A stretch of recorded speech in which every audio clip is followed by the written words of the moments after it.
ભાવનગર કોંગ્રેસ સમિતિ દ્વારા circuit house ખાતે પ્રેસ કોન્ફરન્સનું આયોજન કરવામાં આવ્યું હતું, જેમાં તારીખ 15 ઓગસ્ટથી શહેરના જુદા જુદા વિસ્તારમાં જઈ 65 વર્ષથી ઉપરના વડીલોના પ્રશ્નો માટે સેવાના અર્થે મદદ કરવામાં આવશે, તેમજ નશાબંધી અટકાવવાના યોગ્ય પગલાં ભરવામાં આવશે, તેમજ જે યુવાનો નશાના રસ્તે છે તે પરિવારને પણ મદદ કરાશે, તેમજ આવા યુવાનોનું કાઉન્સેલિંગ પણ કરવામાં આવશે। આવા યુવાનો જે અમારો સંપર્ક કરશે તેના પરિવારવાળા અમારી પાસે એ યુવાનોની માહિતી લેશે, અમને સમજાવશે,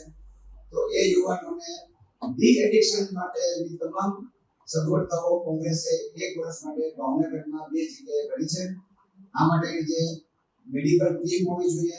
અમે આ માટેના ડોક્ટરોની વ્યવસ્થા કરી છે, કાઉન્સેલરની વ્યવસ્થા કરી છે, અને આ વ્યસનને છોડવા માટેથી મેડિકેશન પણ જોવે છે। તો અમને ભાવનગરના અમુક શ્રેષ્ઠીઓએ અમને સહકાર આપ્યો છે કે તમારે આ વ્યસન માટે મેડિકેશન માટે જે પણ કરવું પડે તમે ખુશીથી કરો, અને કોઈ પણ જેટલા પણ યુવાનો આવે એમાં કોંગ્રેસ જેટલી આગળ વધી શકે અમારો તમને સંપૂર્ણ સહકાર રહેશે। અને એ માટે કોંગ્રેસે આ વર્ષ દરમિયાન જેટલા યુવાનો તો મોટી ઉંમરના ઘણા છે, પ્રૌઢો છે કે જે બહુ જ દારૂથી લઈને આગળના વ્યસનોમાં વધી ગયા છે, આપણે જઈએ છીએ ગાંજો છે, ડ્રગ છે, એમડી છે, દારૂ છે, આ બધું અલ્ટિમેટલી તો સમાજનું નુકસાન છે। આપણે એક ભારત માટે કે વિદ્યાર્થી માટે નુકસાન નથી, અને આ નુકસાન આગળ થતા સમાજ પ્રત્યે આપણા શહેરને પણ દૂષિત કરે છે। ભાવનગર શહેરને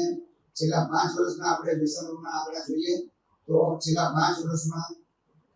પ્રોહિબિશન અને નાર્કોટિક્સના બધા જઈને 31,300 કેસો તો નોંધાણા છે। એટલે તમે આપણે એવરેજ જોઈએ તો દર વર્ષે એવરેજ 8,000 થી વધારે કેસો આપણા શહેરમાં પ્રોહિબિશન અને નાર્કોટિક્સના બંનેના નશા તરીકે નોંધાય છે। અને 8,000 કેસ એટલે કે કેસમાં 3,000 આરોપીઓ હોય, માણસો ઇન્વોલ્વ હોય, 30-32,000 માણસો વર્ષે આનો ભોગ બને છે, કોર્ટના ચક્કરમાં આવે છે, એના પરિવારો વધી જાય છે। એટલે અમે આ યુવાનોને એના પરિવારજનોને જે પણ કોઈને વ્યસન છોડવું પડશે તો 1 વર્ષ માટે અમે સંપૂર્ણ રીતે કોંગ્રેસ પક્ષ અમારા તમામ કાર્યકરોનો એમાં સહકાર છે, તમામ વોર્ડ સમિતિઓ, અમારા સિનિયર આગેવાનો